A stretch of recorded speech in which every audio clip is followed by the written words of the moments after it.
Hello and welcome to our show, Film Talk with AJ Dean. I'm AJ Dean, your host, and tonight I have such a special VIP guest. It's such an honor. We have Ron Garrett in the building. Ron is a Radio Hall of Famer. He is a broadcaster. He's been in marketing. He's been an executive for casinos, and we're so happy to have him here. Hello, Ron, and such a warm welcome to you. Well, thank you very much for having me on your show today. I appreciate it. And I'm looking forward to our conversation, AJ.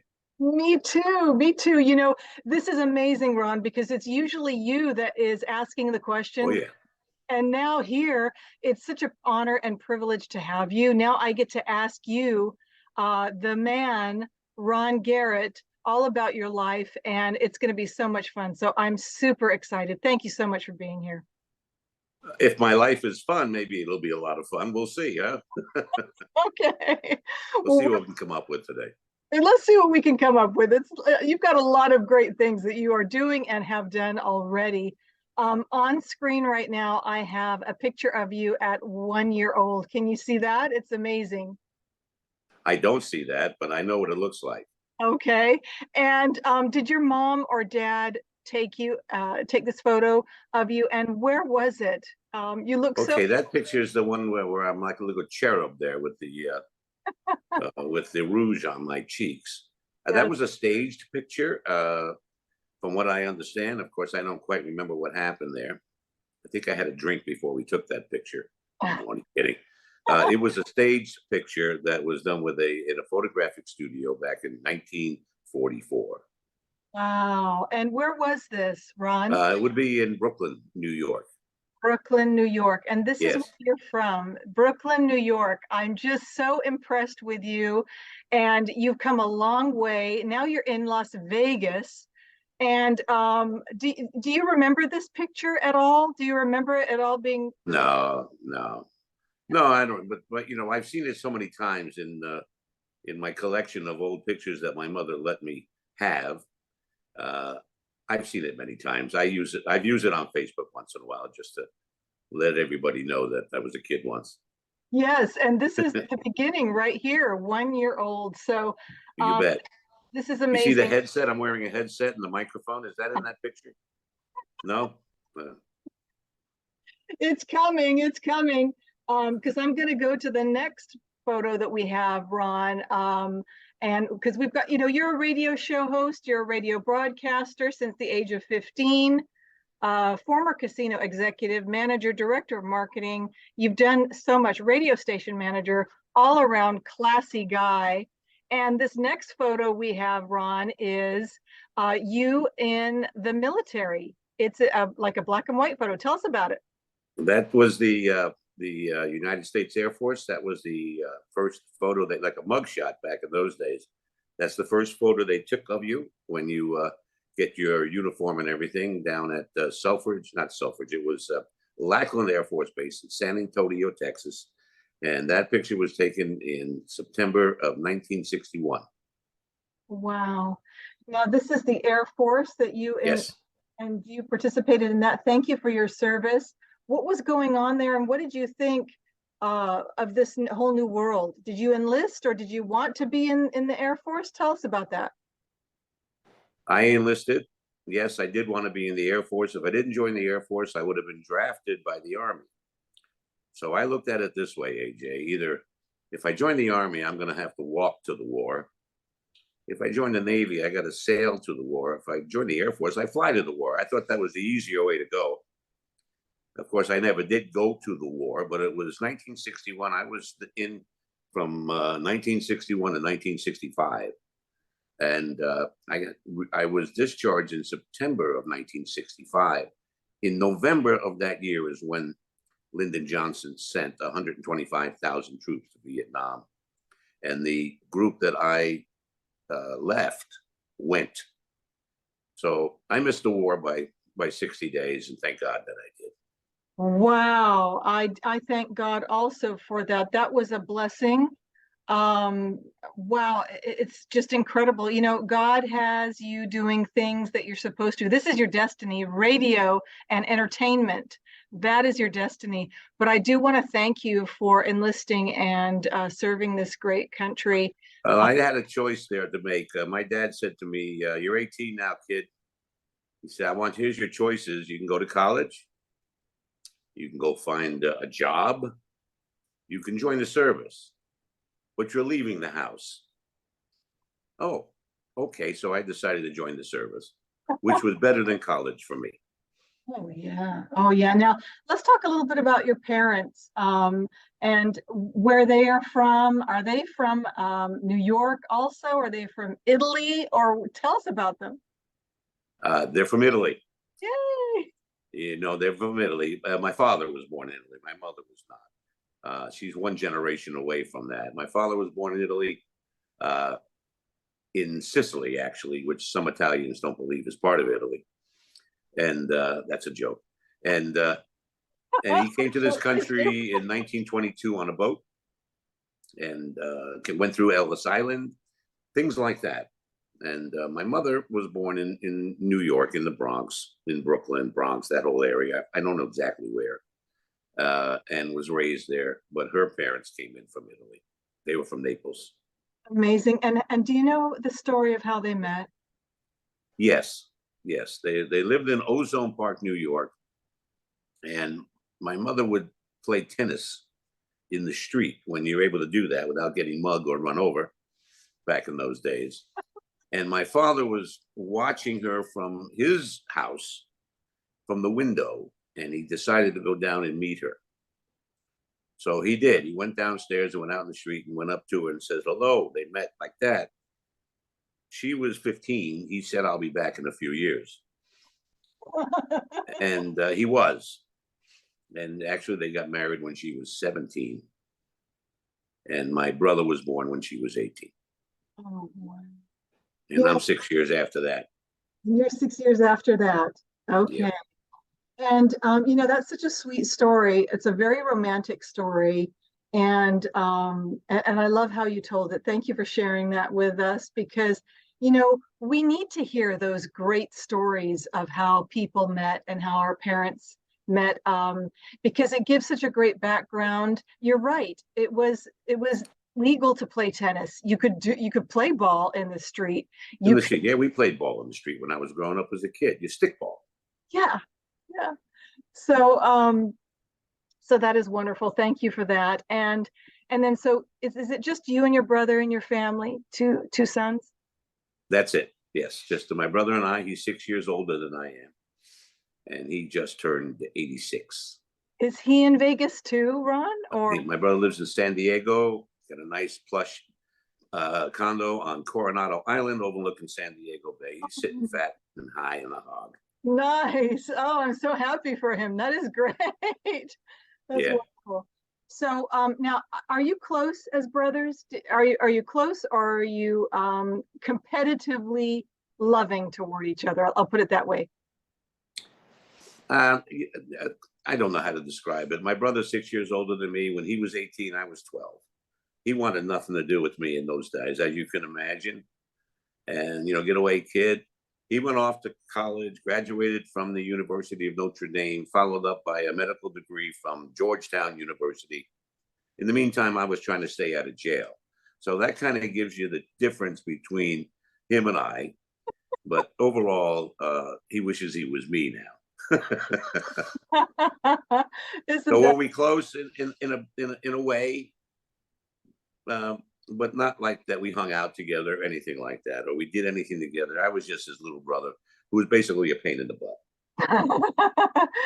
I bet he's so proud of you too. And so we just want to give a shout out to him and say hello. And we also want His name is Robert Geritano.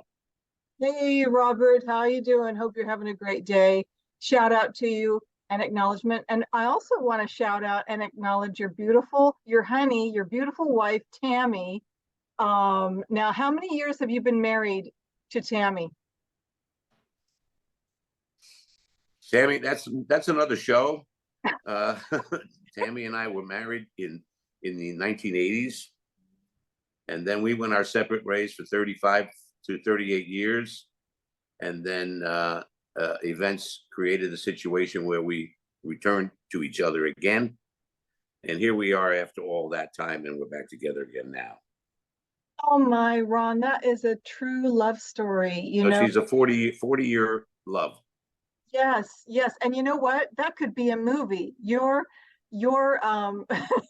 life and your marriage could be it would be a classic movie, Ron. That's amazing. So we want to say congratulations to you and Tammy. And she really is the love of your life. And I love, you know me, I love love. So when I hear stories like that and of your parents, I just it really gladdens my heart. So thank you for that. Um, I have another picture on the screen here. It's Circus World of Sports. Yes. Circus Circus. Now, this is an incredible black and white photo. You're sitting in the middle. You're so happy. You've got this big smile on your face, Ron, and two guys are flanking you. Can you tell us who they are, what this was? Yes. Everywhere I went, I'm a broadcaster in my heart. Even my casino career, which was at the very top of the casino level, I never had a bad job in the casino.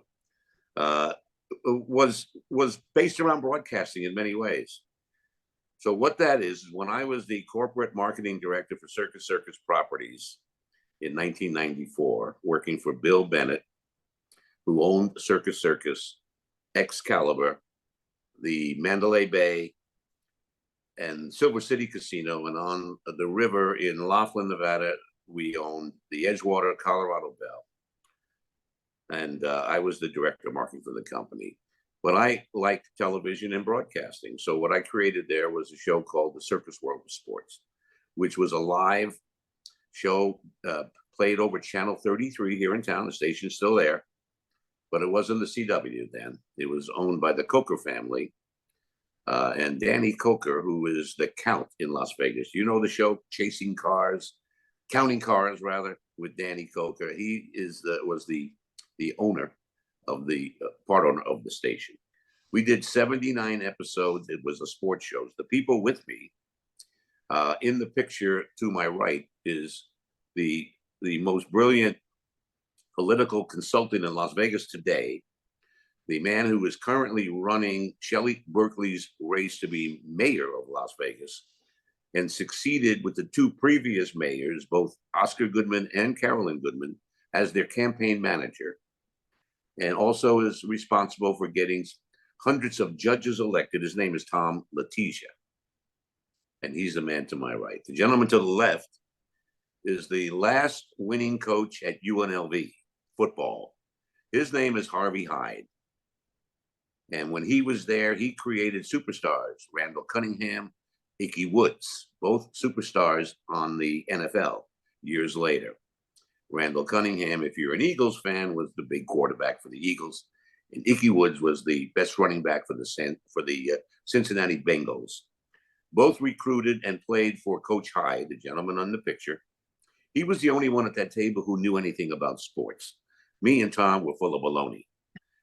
But I wanted a television show on a regular time basis to show off the hotel and to promote the Racing Sportsbook. That was the whole idea. That's why it was there. And we ran, like I said, 79 episodes over 2 years with that show. Amazing.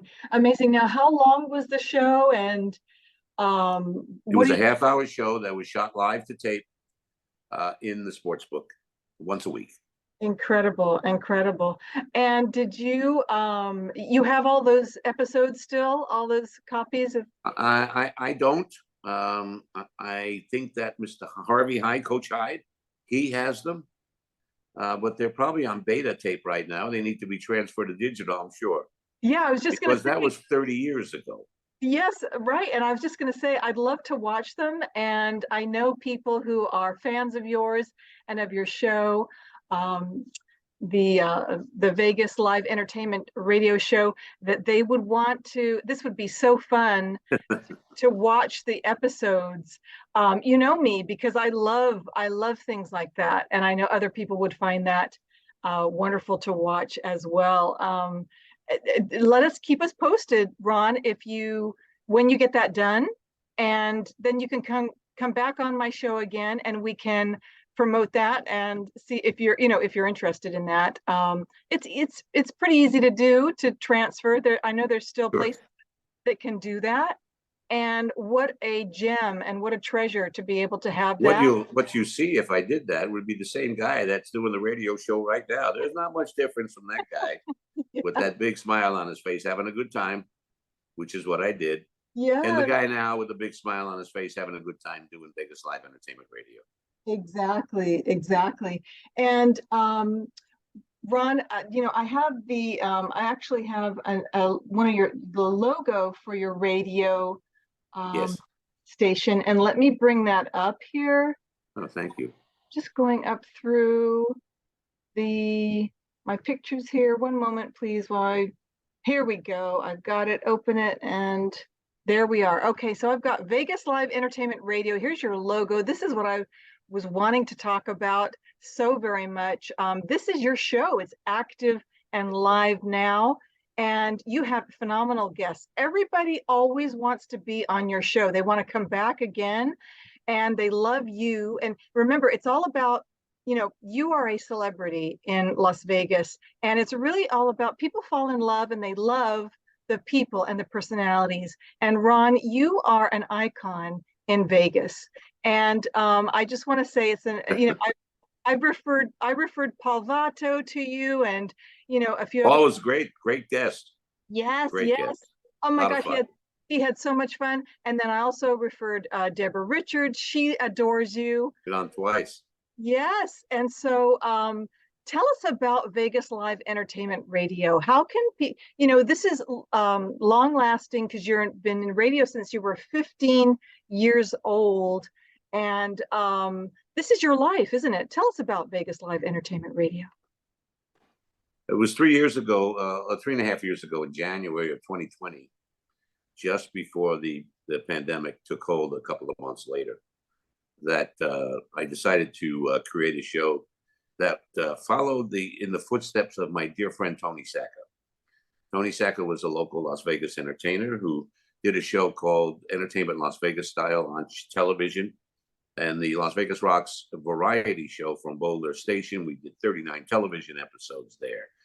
Tony's thing was to bring on people to his television show that were up and coming, just like I'm doing on the radio show, that were up and coming. We did, as I said, almost 40 different hours of people like I have on my show: Mark O'Toole, Derek David, Freddie B, all the good traditional Vegas talent. He gave them a place to sing and show off their stuff like no one else would. He passed away, unfortunately, in 2017. And I decided to carry on his legacy by a couple of years later by creating this radio show. It originally was called the Las Vegas Rocks Radio Show, but we have progressed from there. And now we're called Vegas Live Entertainment Radio because that's more apropos to the kind of show that it is. It's live entertainment radio. Yes.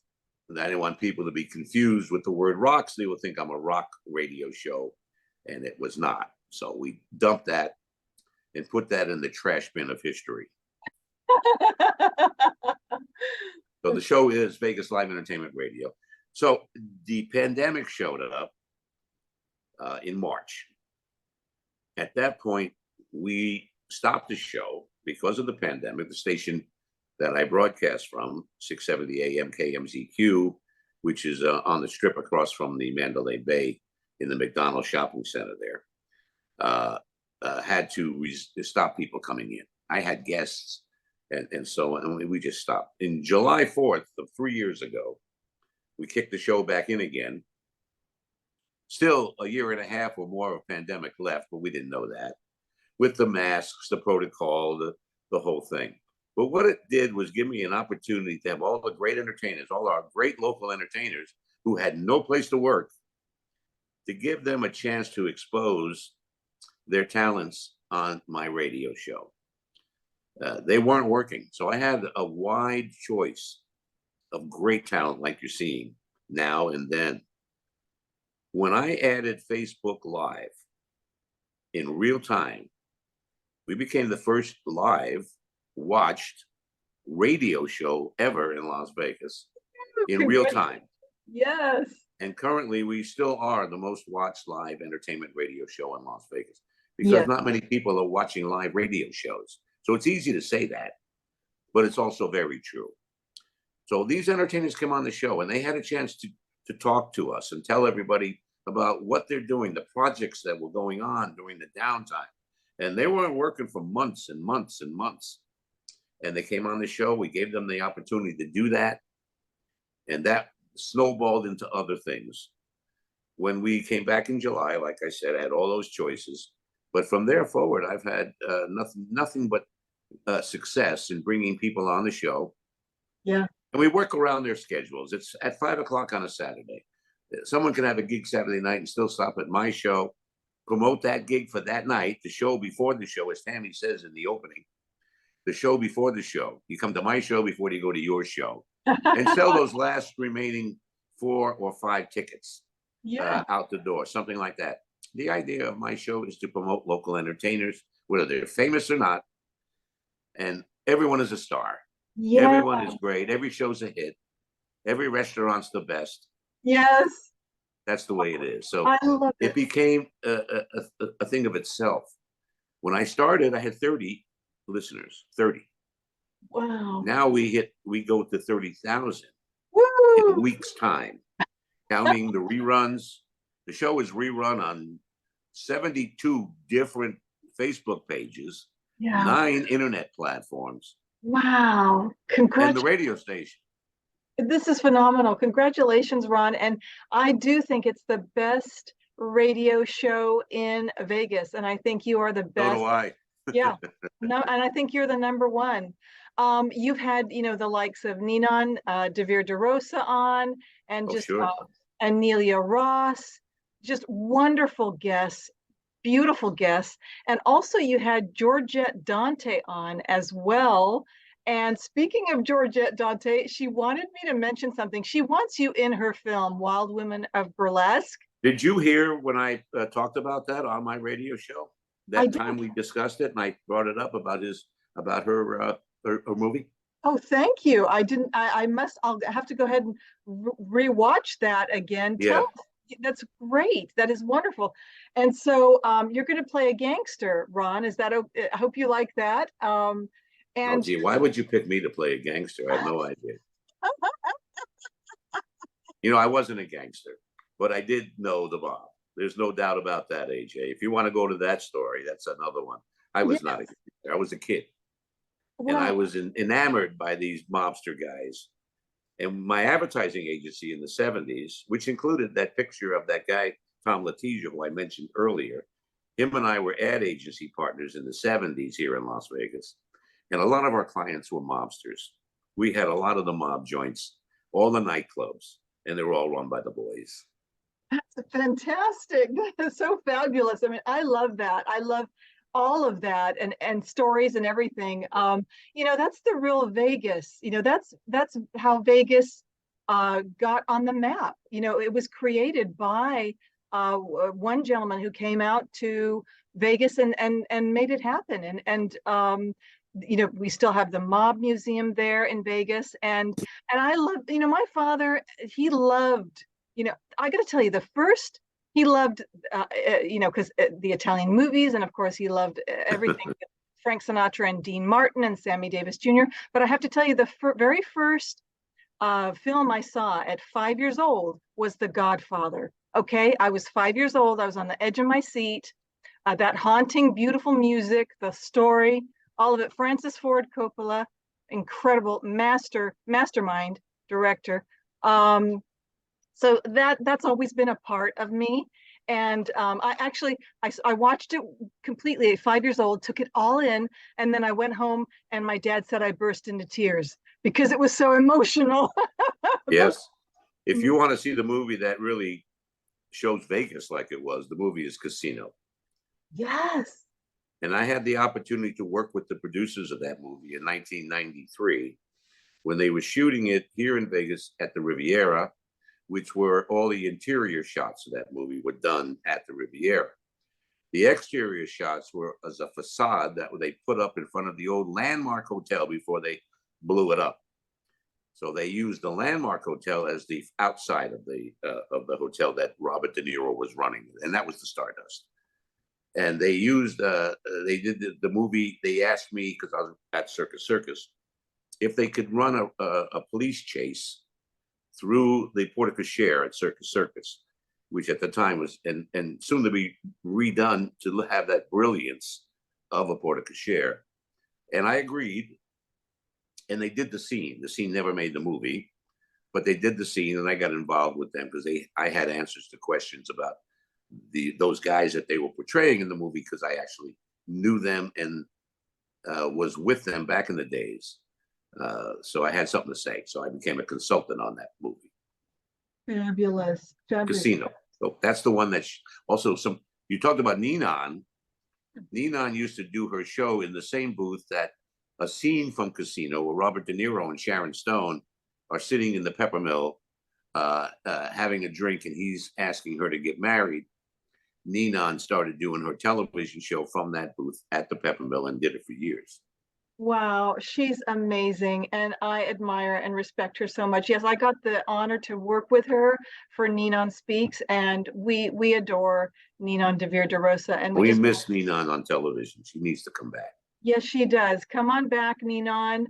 We miss you. Vegas Live. There's only one Ninon DeVere DeRosa. That's right. And we love her. So Ninon, I hope you watch this.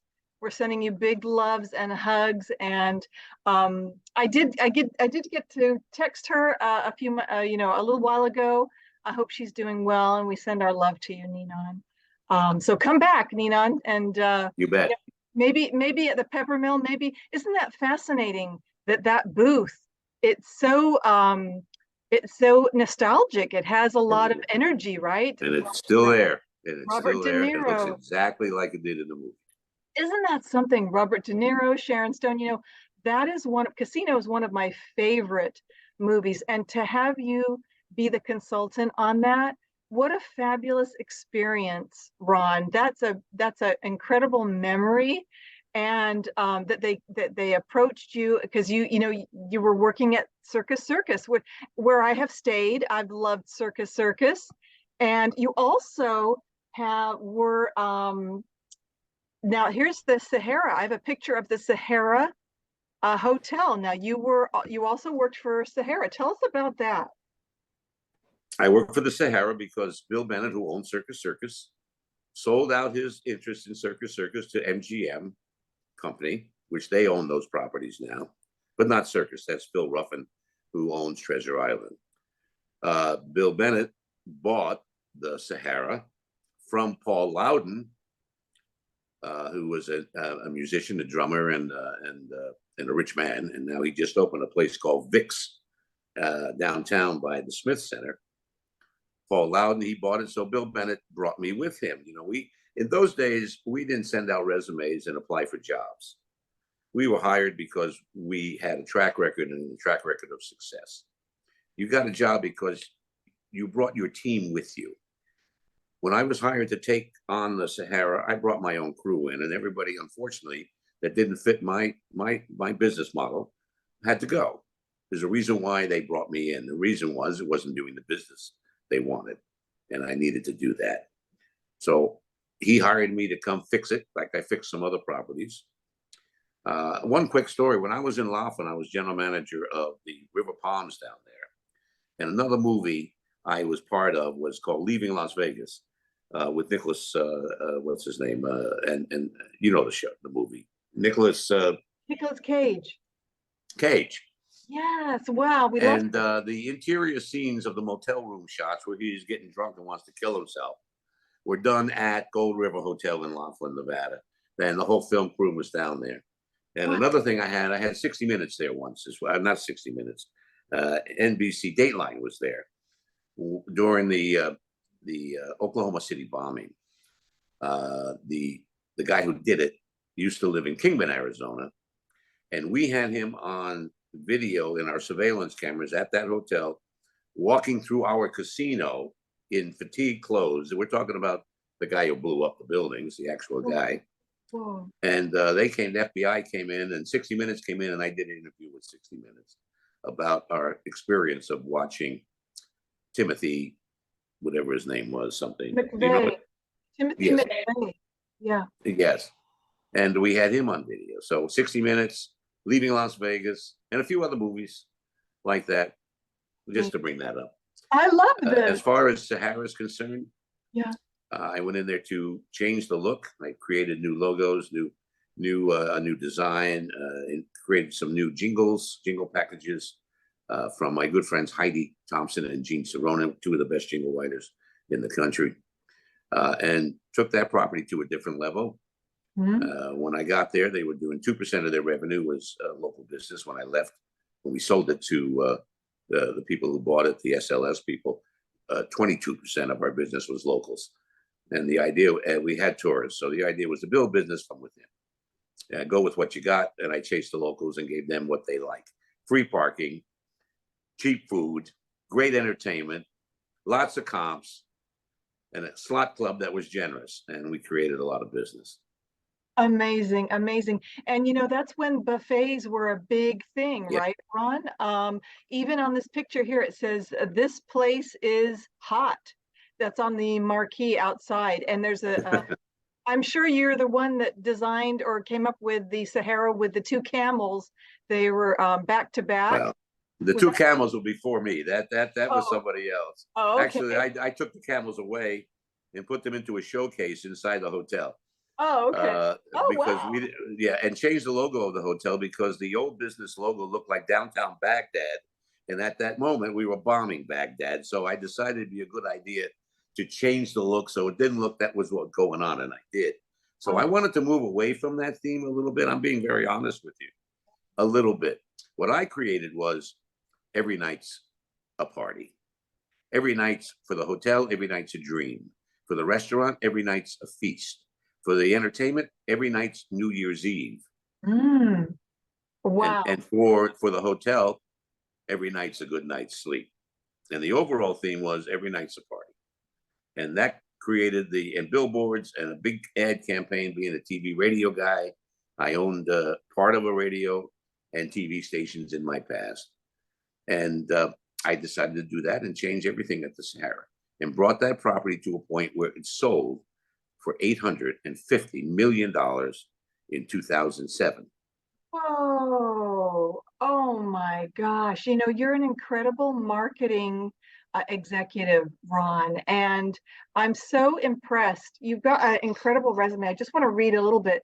Former manager at Greek Isles Hotel and Casino. Right. That was the Debbie Reynolds Hollywood Hotel before it became the Greek Isles. Yeah. Oh, really? That's what it was. Oh my goodness. Okay. And then former general manager at Gold River Hotel Casino Resort, Laughlin, Nevada. Yes. Mentioned that. Director of Marketing and Entertainment, Edgewater Hotel Casino, Laughlin, Nevada, as well. Former Director of Marketing, Circus, Las Vegas Hotel and Casino, that we talked about. Former owner, General Manager, KXCC 96.1 Country Radio. In Lompoc, California. Lompoc, California. How was that? How was it? Were you playing the latest, Glenn Campbell and the latest hits? Well, it was in mid-'80s, 1985, 1986. Yes, we played all the good country hits. Lompoc is right next to the state prison down there, the penitentiary. And I wanted to visit some of my friends from the 70s. So I'm kidding you now. I stopped in the jail and said hello to a lot of people.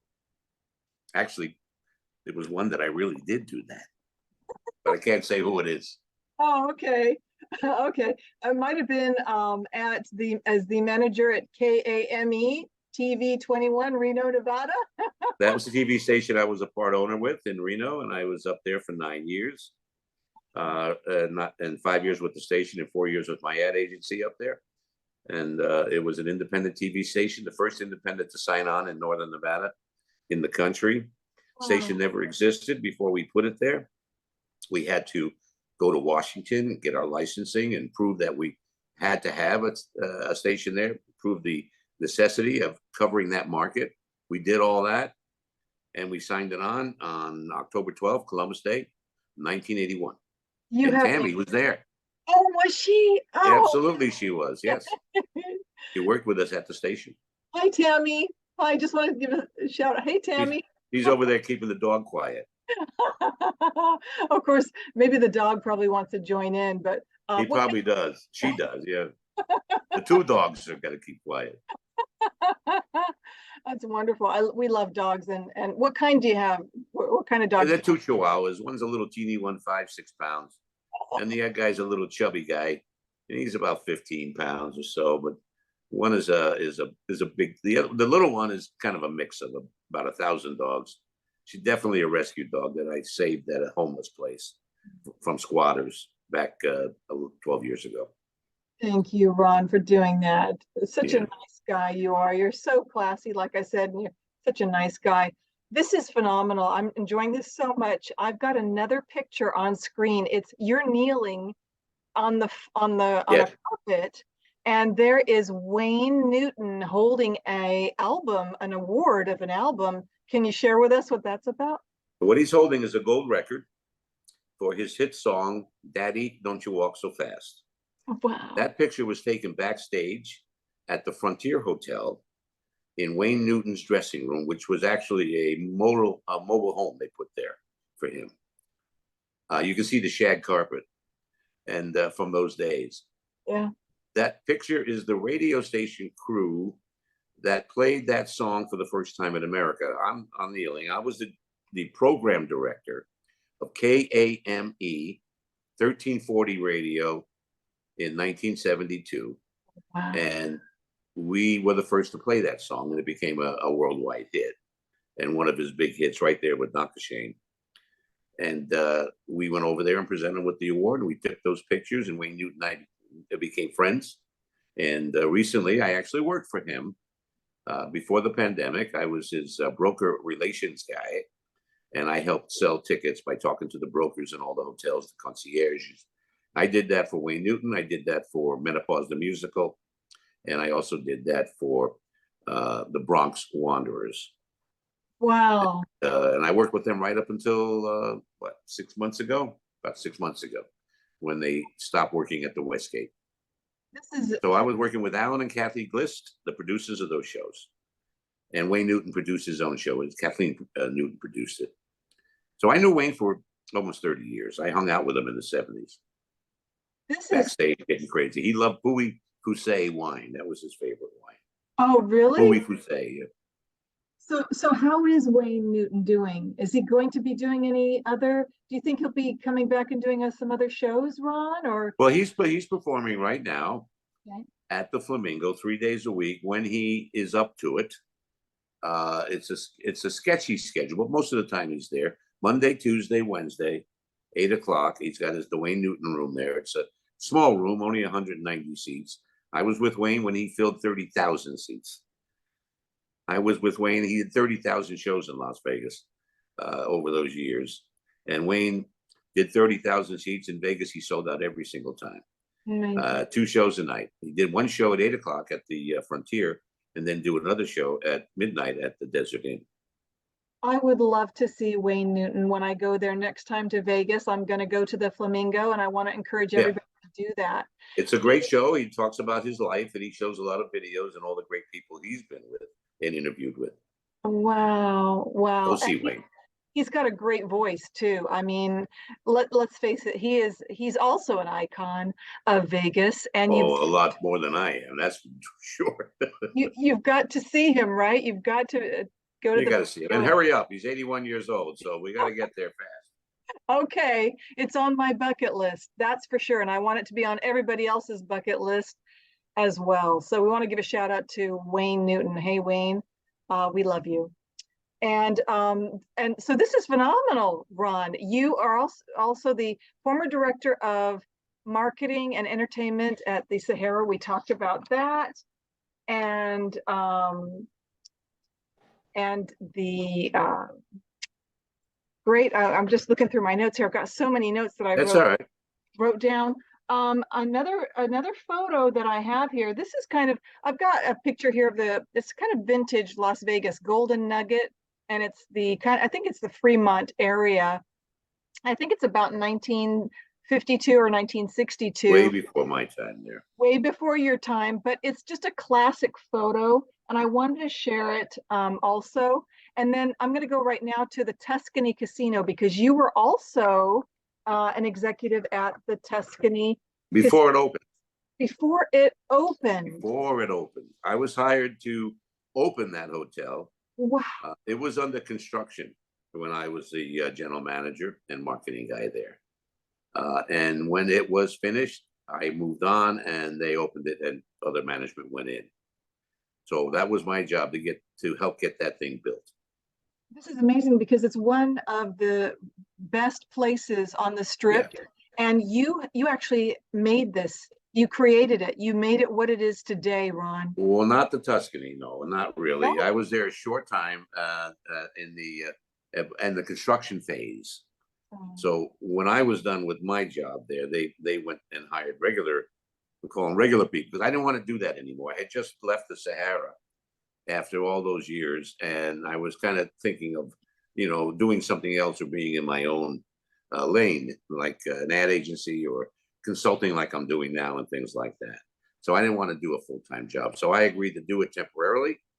If the pre-opening general manager to get the thing in a position to it could open, which I did, and then they went forward from there. So I take no credit for their success. You're so modest and humble, and I want to tell you everywhere. Not too much of that, but that's okay. You can say so. Well, I think so, and I believe that everywhere you have put your energy, you make things better, Ron. And I want you to take that to heart. And you're very, very special. You're very, very important. And I did want to mention one other thing. Georgette wanted me to mention something to you that she thought you would find interesting. When she was engaged to Al Lewis, okay, Grandpa from the Munsters, remember him? Yes. He asked her to go to the Bronx Zoo, okay? And Georgette Dante wanted me to share with you that, with you a story about actors and actresses, how they learn to walk and their facial expressions and how they tilt their head and turn their head and their mannerisms. She said when she was dating Al Lewis, she was engaged to marry him, and she would take him to the Bronx Zoo and they would walk around and in New York City, and he would walk around with her and tell her that most of the actresses and actors and comedians in Hollywood would watch the animals in the zoo and pick up their walking and the silliness that they do. And so they would imitate the animals. And so I know she knows you're from New York. And so she wanted me to mention that story. And it is kind of funny, it's just something that it's a fond memory that she has with Al Lewis. And did you ever go to the Bronx Zoo? I want to ask you, did you go to the Bronx Zoo? Yes, I've been to the Bronx Zoo, but I went to see the monkeys throw things at each other. And I always wanted to see the monkeys because my mother used to say I was a little monkey. Thanks, Mom. Yeah, I've been to the Bronx Zoo. It's quite a place, but it was a long time ago. I haven't lived in New York since I was 18 years old. I couldn't wait to get out of there, frankly. And I love it out west. I immediately started my career running across the country as a DJ, and I worked at 14 different radio stations in 12 cities over an 8-year period. Wow. My career trying to be famous as a DJ. And it took me all the way from Springfield, Vermont to Los Angeles, California, as far as my radio career is concerned, with stops off in Toledo, Ohio, Sandusky, Ohio, where my son was born, Cleveland. I said that. Let's see what else. Toledo, I brought that up already. Phoenix, San Diego, Los Angeles, and back to Vegas, and a few other places. So, yeah, that's my radio thing. I enjoyed that. This is amazing. I'm enjoying this so much. And but let's talk about now a little bit, okay? Yeah, let's talk about history. Is great. I love history, but also I like what's going on right this minute. I like today. and I'm looking forward to what's happening tomorrow. I Yes. don't like to live in the past. I don't want to dwell there much. It was a great career. I had a terrific time, Yeah. and I'll never forget it, what I can remember. But Right. that's another story. There's a lot of blurry stuff goes on in there because it was a lot of partying going on in Vegas during Oh, those years. But okay. that was then, and this is now. Yes. Now, at 80 years old, which I was last July, and I promised Tammy I wouldn't run around and tell people I'm 80, like old people do. You know, I'm 80. You know, I don't want to do that. But at 80 years birthday, old, Ron. Happy at birthday, 80 Ron. years old, I'm producing a television show with Nelia Ross. Yes. We've done 13 episodes of that show from the modern showrooms over at Alexis Park. And that first season, we'll be rerunning those shows all summer long on NBC, Channel 3, her show twice a week. In September, she comes back, and we begin season 2 of Vegas Beginning, starring Nelia Ross. In the meantime, I produce my weekly radio show, which is not, it's not easy to do that. Some people think I show up and I just do it. That's not the case. As you know, in your business, you have to prepare for what you're going to do. You prepared for this conversation tonight. Yes, I did. So I prepare for it. My radio show is designed to do what I set out to do, is to make people popular, promote their services, their talents, and so on and so forth. But there's work involved in that. So right now, a weekly radio show and a television show, plus producing a stage show at the Italian American Club with Nelia, October the 13th.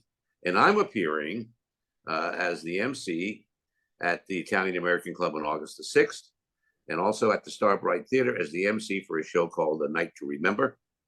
I know this show will air forever, and some of these dates are going to be old, but that's what's happening. It just says that I MC shows, produce television, and do my radio show all now. So life begins at 80. Wonderful. And how can people get in contact with you and be on your show, or just be a fan of you? Well, the best way to get on the show is through Messenger. That's where I communicate with everybody. I get lots of requests every single day for guests. This week, Saturday, well, it doesn't matter. This show is gonna air past all that. But great guests like Jessica Marcel, who goes back to the old days when I was there with the mob, and she was a Rat Pack girl, and she sang with the Rat Pack at the various places. She's on like the guests. She's on my show, like one of the guests I bring on. I've had mobsters on. I had Meyer Lansky II, the grandson of the original Meyer Lansky. I had the original. The movie was Donnie Brasco. You remember that movie? Yes. His name was Joe Pistone. He was the cop. He's been on my show. Wow. On one of my shows, yeah. So that's what I'm doing now. So it doesn't stop. Yeah. It doesn't stop. What's next? Where are we going now? What do you got? What's for me? Where can we go? Let's do something. Make it happen. Yes, Still. yes. That's right. Well, I'm going to be acting with you in Georgette's film coming up in the future. And definitely when we go to Vegas, Ron, Jeff and I really want to meet you and Tammy. And Well, thank you. We'd love to take you out to a restaurant and our treat. I'd love that. And so if I could, put that on, that's on my bucket list as well. And Ron, it's just been so wonderful. You and I are both Italian. I'm 18.3% Italian. And of course, you're extended family to me. And I love our Italian heritage so much. So I want to thank you so much for being on my show. You're welcome. Anything else you want to share? Did you want to share a heart message or anything else before we close? No, I love being in Vegas. I'm happy I've been here all these years. I've witnessed so much history. I've watched the town go from a crossroads in the desert to this amazing city that we're in today. I believe in this town, and I think 50 years from now, it's still going to be a great place to come and have a good time. And I hope I'm still on the radio to welcome you when you do. Yes. In 50 years. Thank you so much for having me on Film Talk. Yes. I appreciate it. Thank on you. your podcast. And Ron, until we meet again, arrivederci.